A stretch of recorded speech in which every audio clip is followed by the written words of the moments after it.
Friends, మనం వార్తల్లో వింటూ ఉంటాం, ఒక రాష్ట్ర ప్రభుత్వం ఇన్ని లక్షల కోట్ల రూపాయల పెట్టుబడుల కోసం సంతకాలు చేసింది, వేల మందికి ఉద్యోగాలు రాబోతున్నాయి అని గొప్పగా ప్రకటిస్తారు.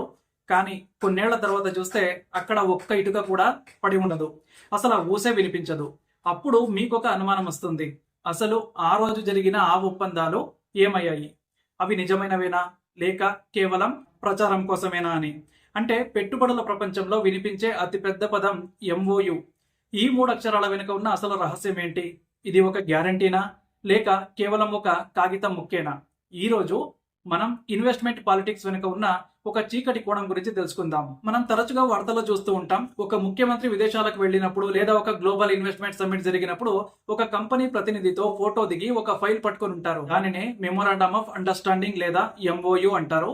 సాధారణంగా సామాన్య ప్రజలు ఏమనుకుంటారంటే, ఎంఓయు అంటే ఇక ఫ్యాక్టరీ వచ్చేసినట్లే, రేపే ఉద్యోగాల నోటిఫికేషన్ పడిపోతుందేమో అని. కానీ వాస్తవం దానికి పూర్తిగా భిన్నంగా ఉంటుంది.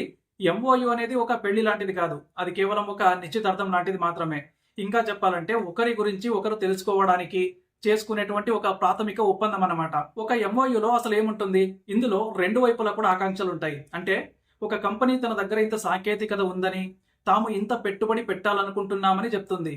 దానికి ప్రతిగా ప్రభుత్వం తమ దగ్గర ఉన్న వనరులు, భూమి, విద్యుత్ లేదా పన్ను రాయితీలు ఎలా ఉంటాయో వివరిస్తుంది.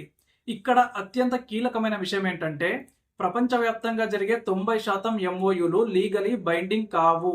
అంటే ఆ కాగితం మీద సంతకం చేసిన తర్వాత కంపెనీ పెట్టుబడి పెట్టకపోయినా లేదా ప్రభుత్వం రాయితీలు ఇవ్వకపోయినా ఒకరి మీద ఒకరు కోర్టులో కేసులు వేసుకోలేరు. ఇది కేవలం ఒక ఉద్దేశ ప్రకటన మాత్రమే. అందుకే దీన్ని లెటర్ ఆఫ్ ఇంటెంట్ అని కూడా పిలుస్తూ ఉంటారు. ప్రభుత్వాలు ఎందుకు ఈ ఎంఓయూల మీద అంతగా ఆరాటపడతాయి అంటే, దీని వెనుక ఒక బలమైన రాజకీయ కారణం ఉంటుంది. ఏంటి అంటే, ఏ ప్రభుత్వానికైనా సరే తన హయంలో అభివృద్ధి జరుగుతోందని చూపించుకోవడం చాలా ఇంపార్టెంట్. వేల కోట్ల పెట్టుబడులు వస్తున్నాయని చెప్పడం ద్వారా ప్రజల్లో ఒక సానుకూల వాతావరణాన్ని సృష్టించవచ్చు. అలాగే షేర్ మార్కెట్లో ఆ కంపెనీ విలువ పెరగడానికి కూడా ఇది యూజ్ అవుతుంది. అయితే ఇక్కడే అసలు ఆట మొదలవుతుంది. అసలు ఫేక్ ఎంఓయూలు ఉంటాయా అంటే, సాంకేతికంగా చూస్తే ఒక ఎంఓయు అనేది అబద్ధమని చెప్పలేం, కానీ అది తప్పుదోవ పట్టించేదిగా కూడా ఉండవచ్చు. ఉదాహరణకు, ఒక కంపెనీకి అసలు అంత పెట్టుబడి పెట్టే ఆస్తులే ఉండవు.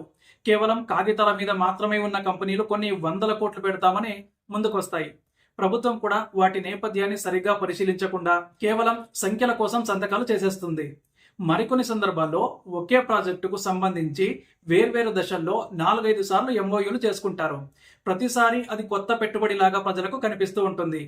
గతంలో కొన్ని రాష్ట్రాల్లో జరిగిన ఇన్వెస్ట్మెంట్ సమ్మిట్లలో ఇలాంటి వింతలు మనం చూసాం. అసలు ఒక చిన్న గదిలో నడిచే కంపెనీ కూడా ఒక రాష్ట్ర బడ్జెట్ కంటే ఎక్కువ పెట్టుబడి పెడతామని ఒప్పందం చేసుకోవడం విడ్డూరంగా అనిపిస్తుంది కదా. కానీ ఇలాంటివి నిరంతరం జరుగుతూనే ఉంటాయి. ఒక నిజమైన పెట్టుబడి ఎలా మారుతుందో తెలుసా? ఎంఓయు జరిగిన తర్వాత ఒక కంపెనీ గ్రౌండ్ లెవెల్ సర్వే చేస్తుంది. అక్కడి భూమి, నీటి లభ్యత, స్థానిక రాజకీయాలు, రవాణా సౌకర్యాలను అంచనా వేస్తుంది. ఇవన్నీ అనుకూలంగా ఉన్నప్పుడు మాత్రమే అది కన్సెషన్ అగ్రిమెంట్ లేదా డెఫినెటివ్ అగ్రిమెంట్ గా మారుతుంది. ఇది చట్టబద్ధమైన ఒప్పందం. ఇక్కడ సంతకం జరిగితేనే పెట్టుబడి గ్యారంటీ. దురదృష్టవశాత్తు మన దగ్గర వార్తల్లో కేవలం ఎంఓయూల గురించి వింటాం, కానీ అవి ఆఖరి దశకు చేరుకున్నాయా లేదా అనే ఫాలో అప్ రిపోర్టులు చాలా తక్కువగా ఉంటాయి. ఈ ప్రహసనం వల్ల సామాన్య ప్రజలకు జరిగే నష్టం ఏంటి అంటే, ఏదైనా ప్రాంతంలో ఒక పెద్ద ప్రాజెక్టు వస్తుందని ప్రకటన రాగానే అక్కడ భూముల ధరలు ఒక్కసారిగా ఆకాశాన్ని తాకుతాయి అండ్ స్థానిక నిరుద్యోగులు కొత్త ఆశలు పెట్టుకుంటారు. కానీ తీరా ఆ ప్రాజెక్టు కార్యరూపం దాల్చకపోతే అక్కడ ఆర్థిక వ్యవస్థ అతలాకుతలం అవుతుంది. అలాగే పెట్టుబడుల పేరుతో ప్రభుత్వాలు ఇచ్చే రాయితీలు కూడా ప్రజల పన్నుల నుండే వస్తాయి. ఒకవేళ ఆ కంపెనీ నిజాయితీగా లేకపోతే ప్రభుత్వం కేటాయించిన భూమి ఇతర వ్యాపారాలకు మళ్లించబడే ప్రమాదం కూడా ఉంటుంది. సో అంతర్జాతీయ స్థాయిలో ఇలాంటి ఒప్పందాలు చేసుకునేటప్పుడు కొన్ని సంస్థలు షెల్ కంపెనీలను వాడుతూ ఉంటాయి.